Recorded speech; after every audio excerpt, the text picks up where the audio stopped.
Current resistance ऐसे लगी रहती है। रेजिस्टेंस हो, फ्यूज हो, स्विच हो, कोई भी चीज़ आ गई वो सीरीज पे लगी रहती है, इसे सीरीज कनेक्शन बोलते हैं।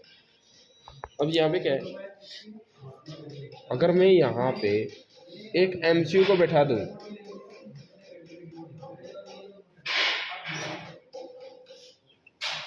मैंने एमसीयू को बैठा दिया। अब एमसीयू क्या सेंस कर रहा है कि कितना वोल्टेज खाया जा रहा है, ठीक है।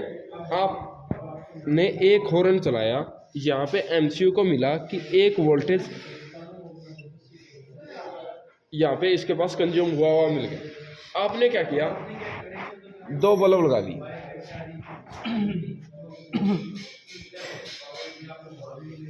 ऐसे, ठीक है। दो बल्ब लगाते ही यहाँ कितना हो जाएगा, दो हो गया। एमसीयू चलाएगा नहीं, बंद कर देगा। एमसीयू कमांड करेगा सिस्टम आईसी को, यहाँ पे जो सिस्टम आईसी चला रही है,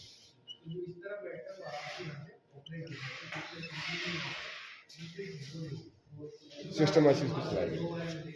ये सर्किट ईसीएम के अंदर ऐसे बने रहते हैं। और ये ज़्यादातर आपने किस में देखा है, जो आपने ये देखा है सर्किट के हाई साइड या सर्किट लो साइड देखा है इंजेक्टर सेक्शन में। इंजेक्टर सेक्शन में मॉसफेट के नीचे ये लगा रहता है, ठीक है। क्यों रहता है ये, क्योंकि ये इसलिए रहता है, आपसे अगर गलती से मॉसफेट वो इंजेक्टर शॉर्ट हो गया तो इंजेक्टर सेक्शन जलेगा ही नहीं, खराब ही नहीं होगा, क्योंकि ये यहाँ पे बता देगा कि 3 वोल्टेज खाई जा रही है। एमसीयू उसको चलाएगा ही नहीं, बंद कर देगा उसकी सप्लाई। तो इसलिए जब एक इंजेक्टर शॉर्ट होता है तो दूसरे इंजेक्टर की सप्लाई भी छिन जाती है। क्यों चली जाती है, क्योंकि हाई साइड से दोनों इंजेक्टरों का एक ही जगह से आ रहा है ना, तो इसीलिए ये सेक्शन बंद कर देता है। तो सर आफ्टर मार्केट वो लोग कैसे करते हैं? आफ्टर मार्केट कैसे करते हैं, अब जैसे इसको क्या पता है, हमें ये पता लग गया कि इसमें ये जितना ग्रांट पास है उतना ही ये यूज कर सकता है, उससे ज़्यादा यूज नहीं कर सकता। अब मैं इसके लिए कोई 2 नंबर का काम करना पड़ेगा जिससे कि इसको पता ही ना लगे। तो मैं क्या करूं, यहाँ पे रिले लगा लूं। रिले कोई 0.5 वोल्ट का होता है, 1 वोल्ट पे सिंपल। इसको थोड़ी पता है कि बल्ब लगाया है रिले लगा। रिले तो कम करंट आती है ना बल्ब से। अब रिले लगा के आप चलाइए, कितना भी चला लीजिए, आपका मैकेनिकल हो गया आगे सारा सिस्टम। जैसे आप हॉर्न में करते हैं हम, बस वो चीज़ हो गई। आप कितने बल्ब लगाइए, आगे आने वाले टाइम में आप रिले का ही यूज़ करके कोई चीज़ लगा सकते हो। डायरेक्टली लगाओगे तो ये कमांड नहीं करेगा।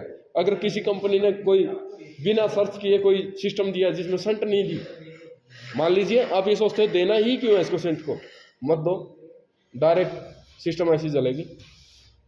2 हॉर्न लगाते ही क्यों जलेगी, सिस्टम ऐसी को थोड़ी कोई बंद करने वाला, या तो सेफ्टी के तौर पे है ना बंद करने वाला। अगर इस पे मैं प्रैक्टिकल करके दिखाऊंगा आपको कि सेंटर रेजिस्टेंस काम कैसे करते हैं कैसे नहीं, वो चीज़ें, तो उसमें थोड़ा लोड बढ़ाओगे तो मैं एमसीयू इसको बना लेंगे फिलहाल के लिए। फिर मैं आपको क्रैंक पोजीशन सेंसर बताऊंगा। चलिए।